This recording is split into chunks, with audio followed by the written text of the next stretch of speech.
नमस्कार, आप देख रहे हैं हिमाचल आज तक और मैं आपके साथ अम्बी वर्मा। तो चलिए नजर डालते हैं कुछ मुख्य खबरों पर। हिमाचल प्रदेश मंडी से भाजपा उम्मीदवार कंगना रनौत ने कहा, जिस तरह से लोगों को गुमराह किया गया है उससे लगता है कि मैं यहां उपलब्ध नहीं रहूंगी। मैं कहना चाहती हूं कि मेरी पूरी टीम यहां मौजूद रहेगी। वो दिन गए जब लोग अपने परिवार के नाम पर जीतते थे। देश के लोग ज्यादा जागरूक हैं और उन्हें योग्य लोग चाहिए। ये जो हमारे आपने देखा सुबह सुबह जो रिकॉर्ड ब्रेकिंग हमारी पोलिंग हो रही है, उससे यही समझ आ रहा है कि मंडी की जनता ने इस तरह का अपमान बेटियों के लिए जो है वो अच्छे तरीके से नहीं रिसीव किया है और उन्होंने अपना जो है वो वर्डिक्ट दे दिया है। इसी के साथ मैं आपसे एक निवेदन करूंगी, क्योंकि हमारे जो हिमाचल वासी हैं वो उनको किसी न किसी तरह से भटकाया गया है कि मैं अवेलेबल नहीं रहूंगी। ये एक नंबर मैं आपसे शेयर करूंगी, ये स्ट्रिक्टली मंडी कॉन्स्टिट्यूएंसी के लिए ही है और मंडी कॉन्स्टिट्यूएंसी के जो लोग हैं उनके लिए हैं।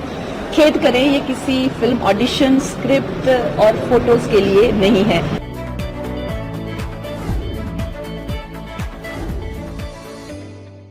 लोकसभा इलेक्शन 2024 के लिए वोट डालने के बाद मंडी लोकसभा सीट से कांग्रेस उम्मीदवार विक्रमादित्य सिंह ने कहा, हमें मंडी के विकास के लिए काम करना है। मुझे उम्मीद है कि राज्य के लोग हमें अपने वोटों से आशीर्वाद देंगे। हम चुने जाने के बाद दिल्ली में मंडी के मुद्दों को उठाएंगे। मैं लोगों के मुद्दों पर चुनाव लड़ रहा हूं, लेकिन उन्हें यानी कंगना रनौत मंडी के मुद्दों के बारे में कोई जानकारी नहीं है। उन्हें ना तो इतिहास की समझ है और ना ही भविष्य के लिए कोई विजन है।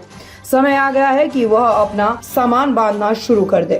और इलाके की तरक्की करनी है, प्रदेश की तरक्की करनी है और सभी मतदाताओं का मैं सबसे पहले तो विनम्र निवेदन करता हूं कि भारी से भारी संख्या में मतदान डालें। और हमें पूरा विश्वास है कि जो सकारात्मक तरीके से हमने चुनावी प्रचार किया है, मुद्दों की बात करी है, चाहे स्मार्ट सिटी की बात करी है, टनल्स के निर्माण की बात करी है, इंफ्रास्ट्रक्चर के निर्माण की बात करी है, मेडिकल कॉलेज के निर्माण की बात करी है, हर दृष्टि से हमने प्रदेश के हर वर्ग को हमेशा प्राथमिकता देने का प्रयास किया है। और पहले उनके मंत्री रहते हुए विधानसभा में भी उनके मुद्दे उठाए हैं, उन्हें पूरा किया है। और वैसे ही सभी के आशीर्वाद के साथ जब हम यहाँ से जीतेंगे तो यहाँ के विषयों को हम दिल्ली में भी पूरी मजबूती से उठाने का प्रयास करेंगे।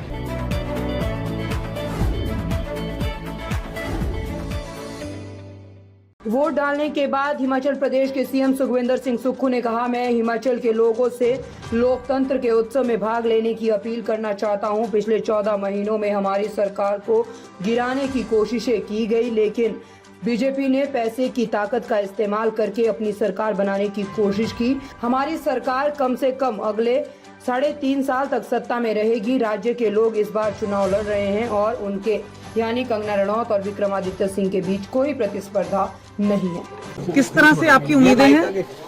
4 पहले बीजेपी के खेमे में गए, बाय पोस्ट तो चलो आपके पास आए, अब क्या लग रहा है? देखिए, सबसे पहले तो मैं हिमाचल की जनता से ये अपील करना चाहता हूं कि लोकतंत्र के इस महापर्व में अधिक से अधिक संख्या में वोट डालें।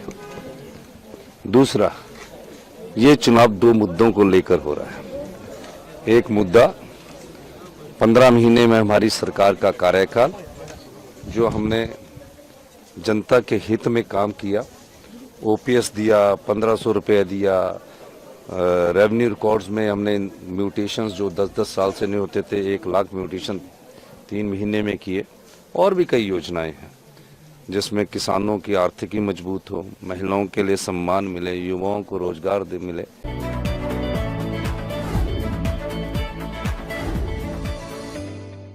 हिमाचल प्रदेश के नेता प्रतिपक्ष और भाजपा नेता जयराम ठाकुर ने कहा, मैं लोगों में जबरदस्त उत्साह देख सकता हूं।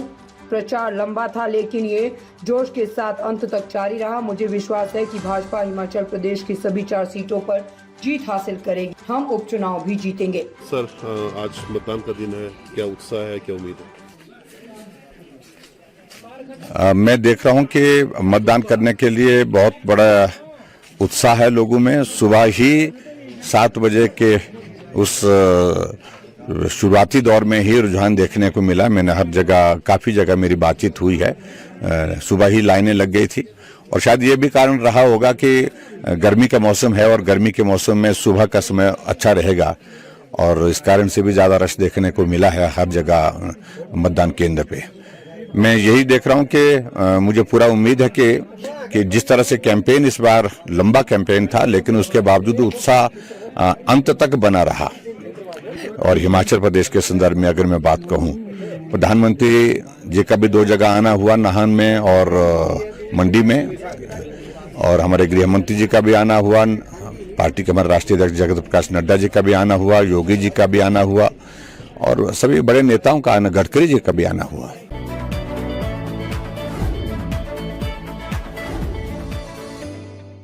हिमाचल की 4 लोकसभा सीटों पर सुबह 7 बजे से वोटिंग जारी है। हिमाचल में दोपहर 1 बजे तक 48.63% मतदान हुआ।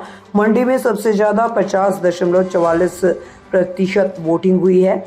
अब तक भाजपा के वरिष्ठ नेता और पूर्व सीएम जयराम ठाकुर के इलाके सराज में सबसे अधिक 57.15% वोटिंग हुई है।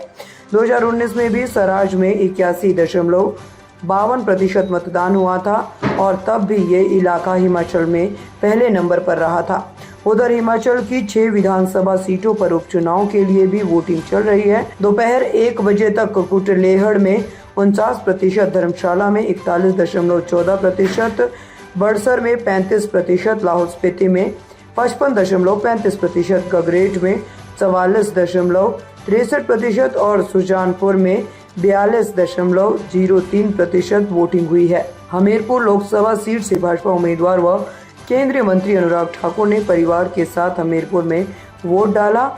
मंडी सीट से भाजपा उम्मीदवार कंगना रनौत ने मंडी में वोट डाला। शिमला सीट से भाजपा उम्मीदवार सुरेश कश्यप ने परिवार के साथ वोट डाला, तो वहीं मुख्यमंत्री सुखविंदर सिंह सुक्खू ने हमीरपुर में वोट डाला। हिमाचल की खबरों को देखने के लिए जुड़े रहे हिमाचल आज तक के साथ।